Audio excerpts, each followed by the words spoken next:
जय हिंद। कैसे हो होमगार्ड बाबू। उम्मीद करते हैं कि आप अच्छे होंगे और आपकी तैयारी बिल्कुल ही अच्छी तरीके से चल रही होगी। इस बार तो आपको होमगार्ड बना के ही छोड़ूंगा, क्योंकि रोज़ का ये क्लास हम लोग का 35 क्वेश्चन का जो ये सीरीज चल रहा है, ये हम लोग का स्पेशल होमगार्ड के लिए ही न चल रहा है। तो इसलिए इस बार आप लोग को जो होमगार्ड बना कर ही रहूँगा, आप लोग अच्छे से बस जुड़े रहिएगा और अच्छे से सभी क्वेश्चन को आप याद करते चलिए। और डेली 35 क्वेश्चन का सीरीज आपको जो है होमगार्ड बनाने वाला है। तो बिल्कुल आप लोग को अच्छे से क्लास करना है और अच्छे से इन सभी क्वेश्चन को याद भी करते चलना है। तो चलिए फिर क्लास को स्टार्ट करते हैं। और उसी की तरह जो है आज भी आप लोग का सिर्फ 35 क्वेश्चन ही रहेगा। जो सीरीज हम लोग का चल रहा है 35 क्वेश्चन का, ये 35 क्वेश्चन का ही आज भी सीरीज है और बिल्कुल चलते रहेगा कंटिन्यू आपके एग्जाम तक। तो चलिए फिर क्लास को स्टार्ट करते हैं। उनसे पहले यदि आप न्यू जुड़े हैं तो आप जो है ना इस चैनल को सब्सक्राइब कर लीजिएगा और सब्सक्राइब करके आप ऑल नोटिफिकेशन को भी ऑल पे दबा लीजिएगा, जिससे कि जब भी कोई नई क्लास हो सबसे पहले क्लास का नोटिफिकेशन आपके पास पहुंच सके। तो आप इस चैनल को सब्सक्राइब कर लीजिएगा, साथ ही साथ आप जो इस क्लास को भी लाइक ज़रूर कर लीजिएगा। तो चलिए क्लास को स्टार्ट करते हैं और देखिएगा क्वेश्चन क्या है। क्वेश्चन है कि राष्ट्रीय आपदा प्रबंधन प्राधिकरण के अध्यक्ष कौन होते हैं। ये सभी क्वेश्चन आपको जो है ना इंपॉर्टेंट और सिलेक्टेड क्वेश्चन करवा रहे हैं, जिससे कि आपको हम इस बार होमगार्ड बना सके। इसलिए अच्छे से आप इन प्रश्न को याद कीजिएगा और बताइएगा कि राष्ट्रीय आपदा प्रबंधन प्राधिकरण के अध्यक्ष जो है ना कौन होते हैं। तो याद रखिएगा यहाँ पे इस क्वेश्चन का आपका सही जवाब हो जाएंगे भारत के प्रधानमंत्री। कौन हो जाएंगे? भारत के प्रधानमंत्री, याद रखिएगा। चलिए अगला प्रश्न देखिएगा। क्वेश्चन है कि होमगार्ड जवानों को ड्यूटी के दौरान सामान्यतः किस अधिनियम के तहत अधिकार प्राप्त होते हैं। चलिए आंसर लगाइएगा कि होमगार्ड जवानों को ड्यूटी के दौरान सामान्यतः किस अधिनियम के तहत अधिकार प्राप्त होते हैं। तो ये होते हैं आपके यूपी होमगार्ड गार्ड्स एक्ट के तहत। ऑप्शन यहाँ पर आप लोग का सही जवाब हो जाएंगे, याद रखिएगा।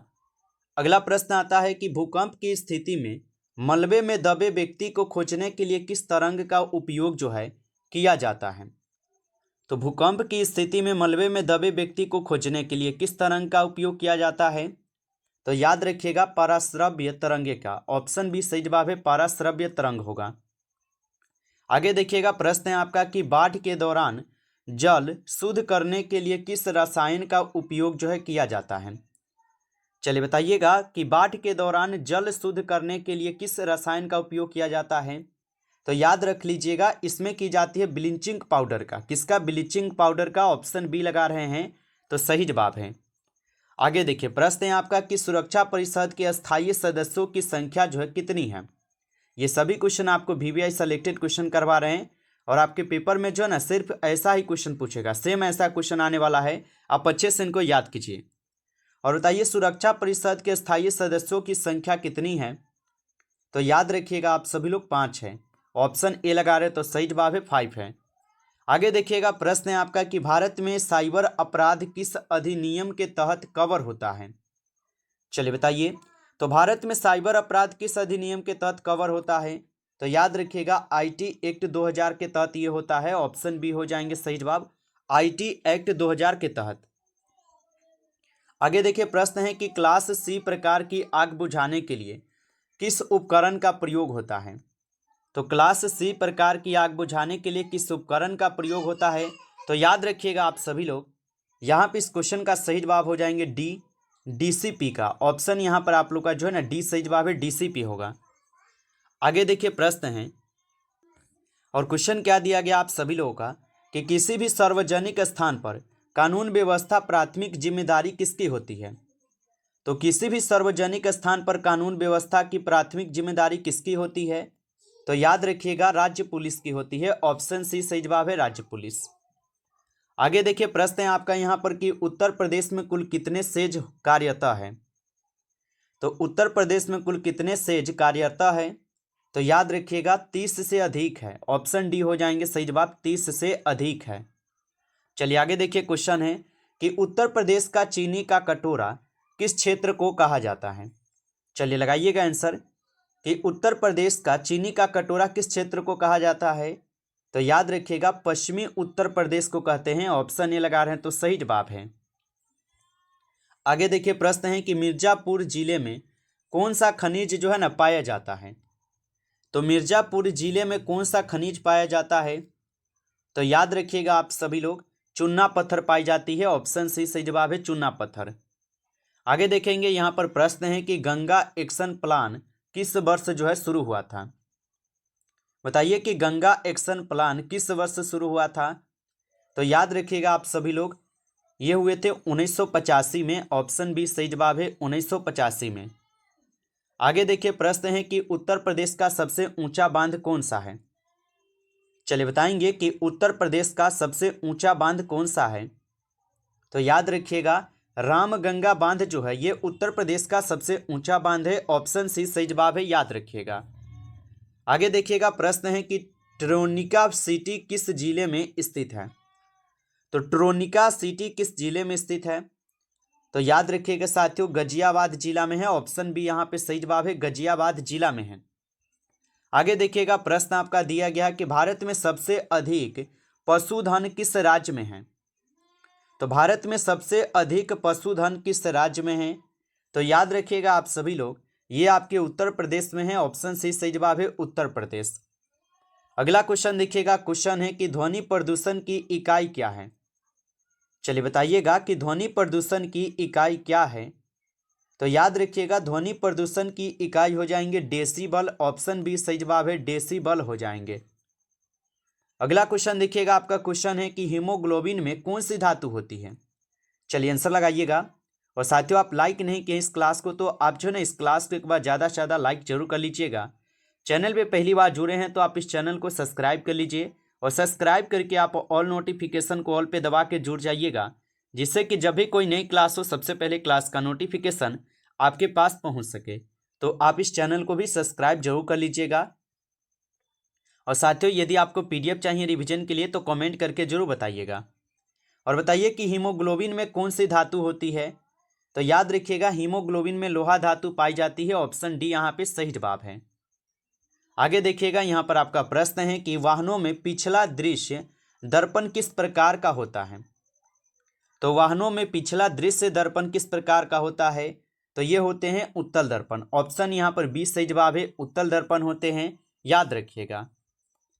अगला प्रश्न आता है कि बिजली के बल्ब में कौन सी अक्रिय गैस भरी होती है? बताइए कि बिजली के बल्ब में कौन सी अक्रिय गैस भरी होती है? तो याद रखिएगा आप सभी लोग, यहाँ पे इस क्वेश्चन का सही जवाब हो जाएंगे ऑप्शन सी, ऑर्गन होगा। ऑप्शन सी सही जवाब है, ऑर्गन होगा। अगला क्वेश्चन देखिएगा कि कौन सा उपकरण एसी को डीसी में परिवर्तित करता है? चलिए बताइएगा कि कौन सा उपकरण एसी को डीसी में परिवर्तित करता है। तो याद रखिएगा आप सभी लोग, ट्रांसफार्मर हो जाएंगे। ऑप्शन ए सही जवाब है, ट्रांसफार्मर होगा। अगला प्रश्न देखिएगा, क्वेश्चन है कि जल का अधिकतम घनत्व किस तापमान पर होता है? चलिए आंसर लगाइएगा कि जल का जो अधिकतम घनत्व है ये किस तापमान पर होते हैं।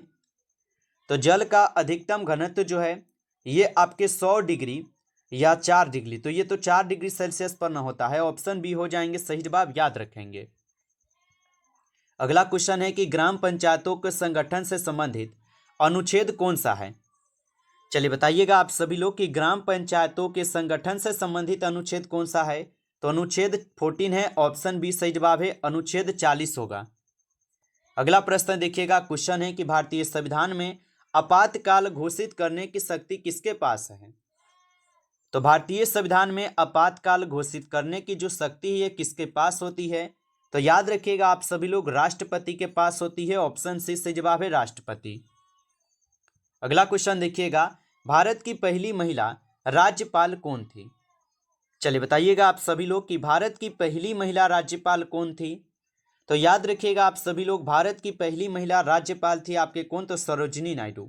ऑप्शन ए सही जवाब है, यहाँ पे सरोजिनी नायडू होगा। आगे देखिएगा, प्रश्न दिया गया कि भारत का सबसे बड़ा CAPF जो है ना कौन सा है? तो भारत का सबसे बड़ा CAPF कौन सा है? तो याद रखिएगा आप सभी लोग, CRPF हो जाएंगे। ऑप्शन यहाँ पर आप लोग का जो है सी सही जवाब है, आप सभी लोग याद रखेंगे। आगे देखिए, क्वेश्चन है आपका कि एजेंडा 21 किस सम्मेलन से संबंधित है? बताइए आप सभी लोग कि एजेंडा 21 जो है ये किस सम्मेलन से संबंधित है। तो याद रखिएगा आप सभी लोग, रियो पृथ्वी शिखर सम्मेलन 1992 से है। ऑप्शन बी सही जवाब है, याद रखेंगे।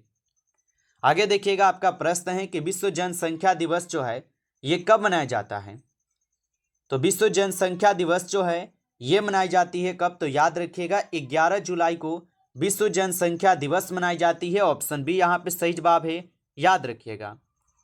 अगला प्रश्न यहाँ पर आता है कि भारतीय राष्ट्रीय ध्वज में चक्र किसका प्रतीक है। तो भारतीय राष्ट्रीय ध्वज में चक्र जो है ये किसका प्रतीक है, तो याद रखिएगा जो ये राष्ट्रीय चक्र है ये आपके न्याय और प्रगति का है। ऑप्शन सी सही जवाब है, याद रखेंगे। आगे देखिएगा, प्रश्न है भारत की अंतर्राष्ट्रीय सीमाएं कितने देशों से लगती है। चलिए बताइएगा कि भारत की जो अंतर्राष्ट्रीय सीमाएं ये कितने देशों के साथ लगती है। तो भारत की अंतर्राष्ट्रीय सीमाएं जो है ये कुल आपके 7 देश के साथ लगती है। ऑप्शन सी सही जवाब है। आगे देखिएगा, प्रश्न है आपका यहाँ पे कि सबसे बड़ी हड्डी कौन सी है। चलिए बताइएगा कि सबसे बड़ी हड्डी कौन सी है। तो याद रखेंगे आप सभी लोग, फीमर की हड्डी जो है सबसे बड़ी हड्डी है। ऑप्शन बी सही जवाब है। अगला प्रश्न देखिएगा कि कौन सी धातु तरल रूप में होती है। चलिए आंसर लगाइएगा कि कौन सी धातु है जो कि तरल रूप में होती है।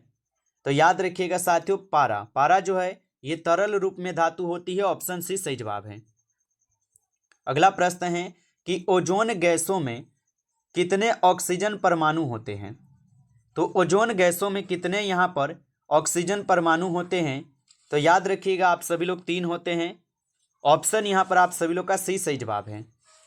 अगला प्रश्न आता है और क्वेश्चन क्या दिया गया आप सभी लोगों का कि मनुष्य के शरीर में आरबीसी की जो आयु है ये कितनी होती है। बताइए आप सभी लोग कि मनुष्य के शरीर में आरबीसी की आयु कितनी होती है। तो याद रखिएगा आप सभी लोग 120 दिन का होता है। ऑप्शन डी यहाँ पे सही जवाब है, याद रखेंगे। अगला क्वेश्चन आता है कि सूर्य के सबसे पास कौन सा ग्रह है। तो सूर्य के सबसे पास ग्रह कौन सा है।